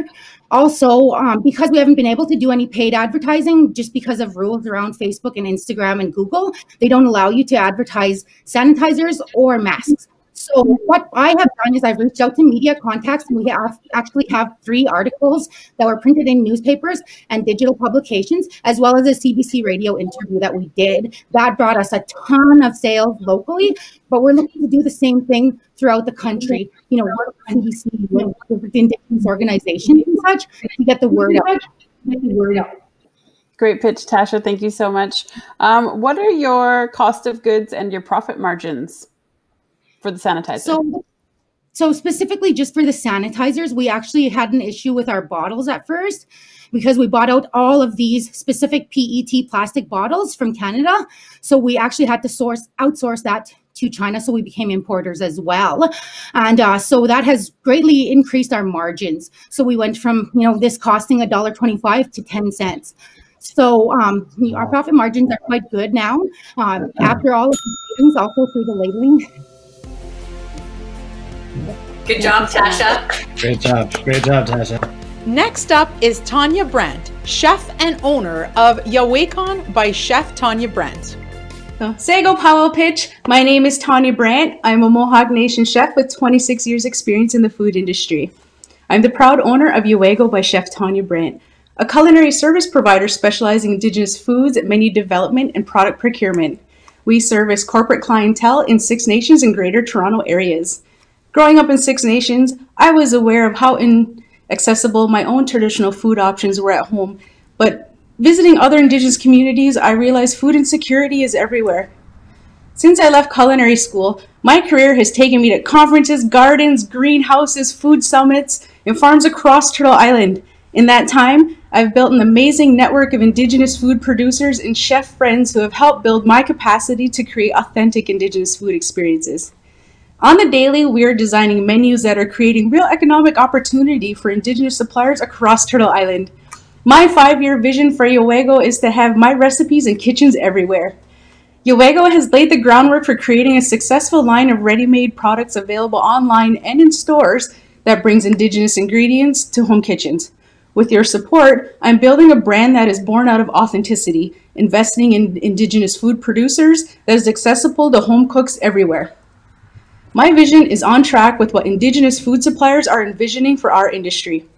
Now, the reason I'm here today, Pow Wow Pitch's support can provide me with the investment needed to complete the $3,000 renovations to our newly acquired commercial kitchen and a $7,000 strategy for rebranding, which includes Yowego branded Canadian-made greenware packaging. It is essential that my brand scales at the rate that my company is growing. With Pow Wow Pitch's support, Yowego is reconnecting Turtle Island's ancestral trade routes for 21st century kitchens. Nyawagoa. Maybe Thank just you. some more information on your products. So in the case of that, you procure from various areas essentially to package and then product and then sell those products to variable sales channels? Definitely. So I do have a good online presence as it is. I have a website. I'm opening a new kitchen that will have a daily Indigenous food offering for my community on top of the catering that I'm currently doing. But my expansion is to get those products ready-made, like Mylar bags that have ready-to-go packaged products that will be able to go into kitchens. A lot of the products you see behind me are products that are already made, but they're raw products. They're not for people that don't know how to cook or like ready-made soups, things like that. So that will definitely be my next expansion with my commercial kitchen being finished and on the go. It'll probably be open in about a week or two. Awesome. Thank you. Thanks so much for your pitch, Tawnya. That was great. What are your current profits to date? My current profits to date, I made about $50,000 last year in sales, but that's my profits about 50% of that. Awesome, thank you. And well done, Tawnya. Tell me, where's the future? Where do you see yourself headed? In where's this going to take you? Hopefully this is going to take me into every kitchen, including yours. Fair enough, yeah. And can you tell me a little bit about the cost of producing and then the cost of delivering? Well, shipping is something that I haven't really looked into yet because that's a little further down the road for me yet. However, I do have a sister that's in the market and does have an online store, so I do have somebody that is already in there doing it, and I can get a lot of mentorship from. Just one quick question. Problem solving is huge, of course, for any entrepreneur, any small business. Tell us about your style when it comes to solving problems.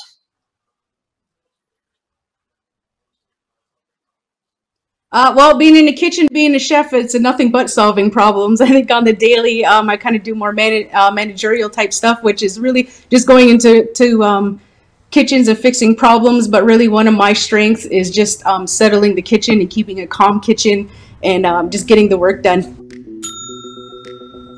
Thank you. Great job. Thank you, Tawnya. Good job. Great job, Tawnya. Up next is Holly Smith, occupational therapist, Indigenous Wellness Services. Greetings, judges. My name is Holly Smith, and I'm the sole proprietor of Indigenous Wellness Services, a mental health therapy and consulting practice operating out of Toronto, Ontario. I am an Indigenous occupational therapist, and I have over 8 years of clinical experience in the mental health and addiction field. I offer a decolonized approach to mental health treatment in that I draw from my lived experiences as a Haudenosaunee person, along with my clinical training and education. I also have a Master's of Health Management degree from McMaster University, which will be helpful in expanding my practice in the future. There is a tremendous need for culturally relevant and safe mental health treatment options for Indigenous people in order to heal from the ongoing impacts of colonization and intergenerational trauma. Indigenous Wellness Services seeks to bridge those gaps in the current system. I offer individual therapy to individuals over the age of 18 who are struggling with anxiety, depression, emotional overwhelm, and other mental health related difficulties. First Nations and Inuit people are eligible for coverage of these services through the Non-Insured Health Benefits Program, as I am a registered mental health provider. I also offer consultation services to healthcare organizations in order to offer education around Indigenous mental wellness and resiliency strategies and program development. Due to COVID-19 restrictions, these services are going to be offered virtually through a secure and encrypted platform. I'm seeking funding for startup costs for this new business venture. If I were to win Pow Wow Pitch, the funds would be used for the purchase of office equipment, supplies, technology, and software. And thank you very much. My name again is Holly Smith with Indigenous Wellness Services. How are you going to market your services so that people are aware that they can come and see you? I have a website right now, indigenousot.com, that I'm marketing my services on currently. And I plan on also using social media platforms to market, as well as my networks in the mental health and addictions community. I'm interested in understanding your business. I don't necessarily understand your revenue model yet. Can you explain how you generate your revenue? Like, is it OHIP driven? So First Nations and Inuit people are covered through the non-insured health benefits program. And so people with valid status cards or Nunavut cards are eligible to have those services covered through that program. And so I would be billing through the non-insured health benefits program for those therapy services. Hi, Holly. Can you detail one of the larger challenges that you're facing right now and what you're doing to get around it? One of the largest challenges, I think, for me is just the volume and the need for such a service. And so as a sole proprietor, I think it would be difficult to manage the volume and the need at this point. And that's the reason why I'm hoping to scale up in the future to be able to offer these services to a wider audience. Good pitch, Holly. One of the things you talked about was you were going to be counseling, or I guess working with people based on your past experiences, so that will help you. If you ever want to be going to expand, obviously you want to be finding somebody that's going to be in line with that. Do you find that to be a challenge? I think it is a challenge, and I think one of the opportunities in the future is to be able to offer training and models based on my own experiences in offering therapy from a culturally relevant standpoint in the future. Great. Thank you very much, Holly. Good job. Our final entrepreneur is Miranda Voth, owner of MV Beauty Lab. As an esthetician, I'm constantly upgrading my service offerings to stay with the trends, but I found there was always a gap in professionally made aftercare products, but to accompany these new services. I often sent my clients to the drugstore for something that could work but wasn't tailored for the service. The desire to offer specialized products that paired perfectly with popular cosmetic services is what motivated me to start MV Beauty Lab. My business began with an eyelash extension cleanser that launched in 2016 and has grown to a full line of aftercare products, including a lash-safe mascara, Silk Beauty pillowcases, Arnica lip balm for lip injections, and a lash growth serum. While these products may seem niche, Nielsen data states the false lash industry is currently worth $312 million. The lash treatments, such as extensions and lash lifts, are up an impressive 189% versus last year. Those stats alone show the market is there for professionally made aftercare products, even in a pandemic. As I mentioned in my last pitch, Canada's largest retailers are lacking Indigenous-owned beauty brands. So now is the time for me to scale my business to give them the options they're looking for. I sell my products online and direct to customers, but my next goal is to have a large retailer carry my brand. Since COVID has shifted my focus to pursue online beauty retailers rather than brick and mortar. But to make this happen, there are still some investments I need to make to be fully prepared. I'm looking for grant funding to have my 2 most recent products officially formulated by a cosmetic chemist to allow me to sell them, manufacture them in bulk. And I'll also need to purchase global trade item numbers for selling products online to retailers, including sites like Amazon. Winning Pow Wow Pitch will give me the funds to take MV Beauty Lab to the next level, and I'm so grateful for the opportunity. Thank you. I'm just wondering what makes your products, or what's going to stand out about your products that will make people want to buy them compared to what's already available on the market? So they're all tailored towards the service. So some, for eyelash extension specifically, you need an oil-free product. So they're oil-free, they're glycerin-free, they're all Canadian made with Canadian ingredients as well. Tell me, you're producing your own product now. What's the cost of producing your product, and what's your profit margin? They're all different, but right now I'm making about 50% profit margins. But like I said, if I can produce them in bulk, I'll be making about 70%. So taking that step and having them manufactured in a lab is going to bring my margins up for me. Very good. Hey, Miranda. We all make mistakes, we learn from them, and we move forward. In hindsight, what's something you would have done differently with your business?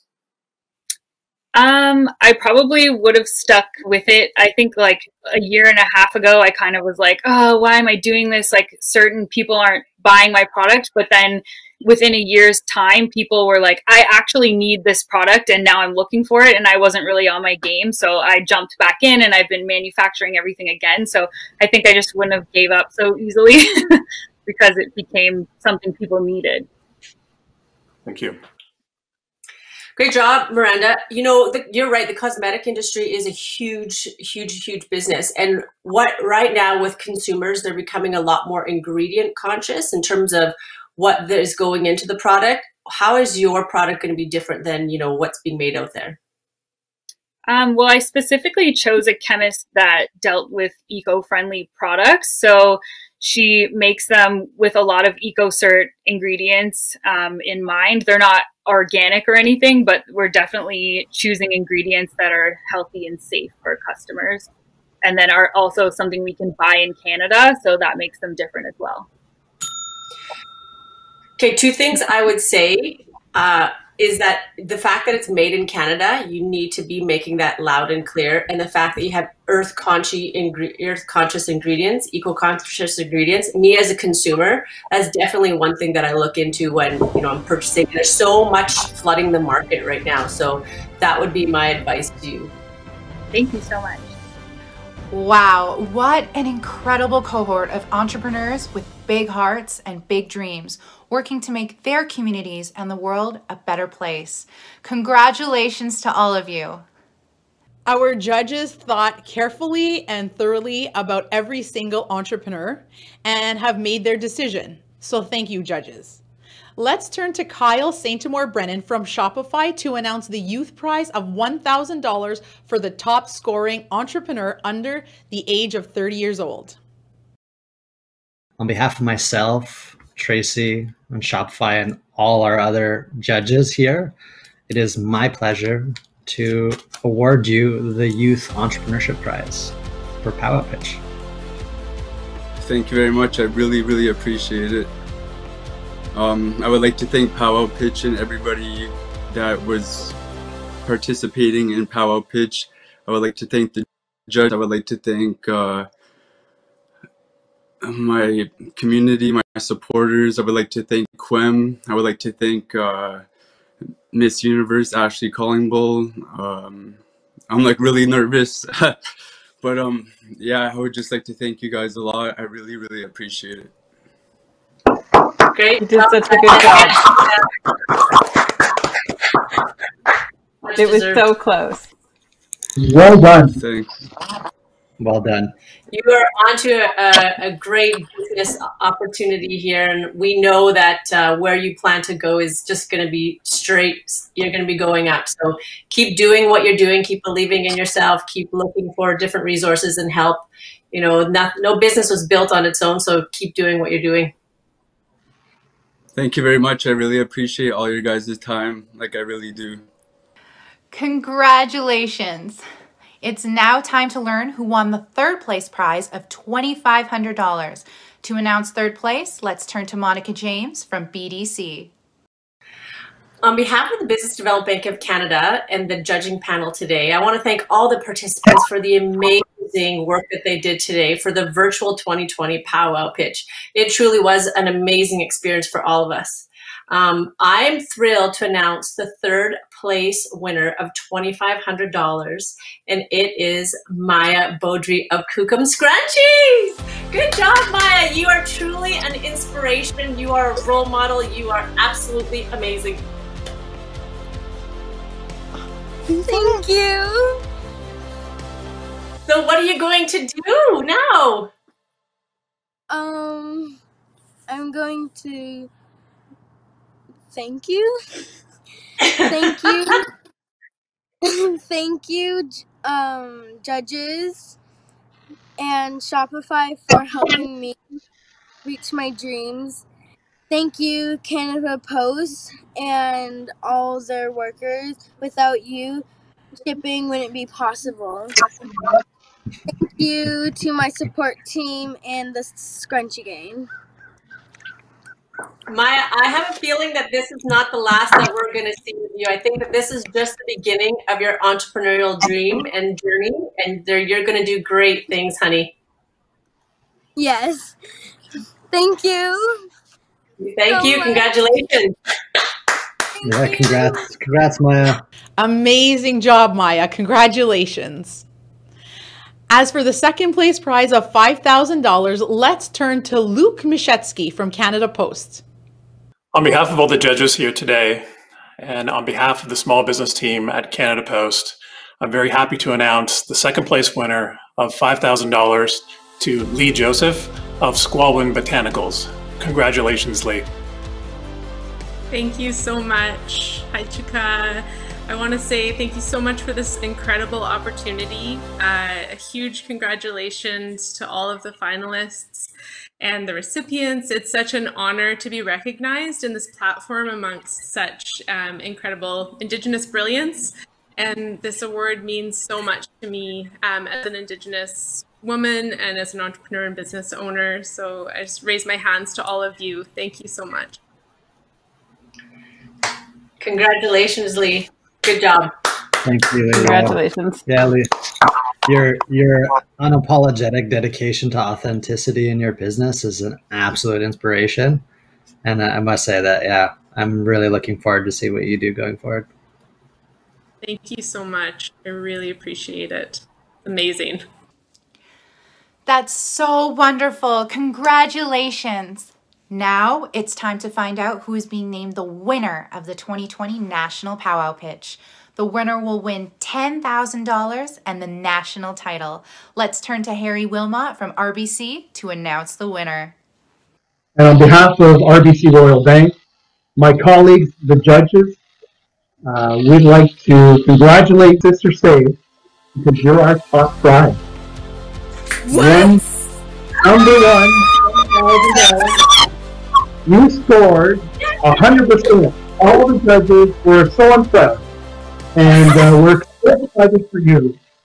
Congratulations, and I can't wish you any more, but all the very best in the future.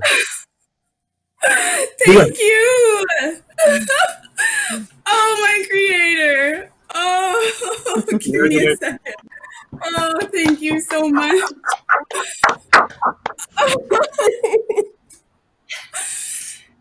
Wow, okay. I wrote a little something just in case. So I want to thank Pow Wow Pitch and Sunshine and all of the judges, all of you judges, all of the sponsors for making this happen for all of us Indigenous entrepreneurs across Canada, across Turtle Island. Thank you so much. This was such a great opportunity in such a difficult time also. I want to thank my Sage family, our fans, our friends for always supporting, sharing, amplifying, and loving Sister Sage.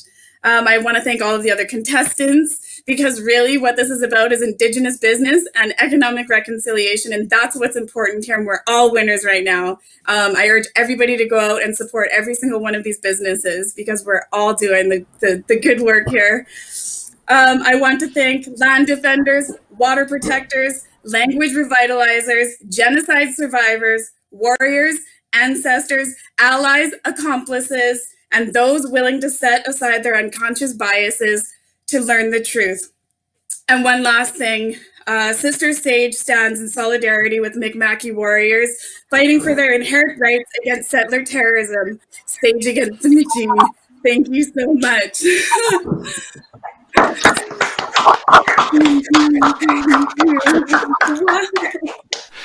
Just incredible. Thank you for your words. Congratulations, Gavin, Mya, Leigh, and Lynn-Marie, and all the finalists that pitched today. What a display of promise, resiliency, tenacity, and vision of Canada's Indigenous entrepreneurs. Thank you to our presenting sponsor, RBC, and our partners at Canada Post, Shopify, BDC, and NACCA. And thank you to our mentors, volunteers, and judges for all of your support in bringing the 2020 Pow Wow Pitch online and across Canada this year. Huge congratulations to each and every Pow Wow Pitcher. Thank you to all of our viewers for cheering on our entrepreneurs through the Pow Wow Pitch. Let's keep this conversation going by using the hashtag Pow Wow Pitch. Tell us who delivered your favorite pitch tonight, and be sure to check out all the new businesses you learned about and buy from them. I have loved joining you, Sunshine, as this year's co-host of the 2020 Pow Wow Pitch. What an inspiring day. Thank you, Ashley, and thank you to everyone at home. Let's rise together and support each other. Stay safe, everyone. Miigwech kipijayeg nongom.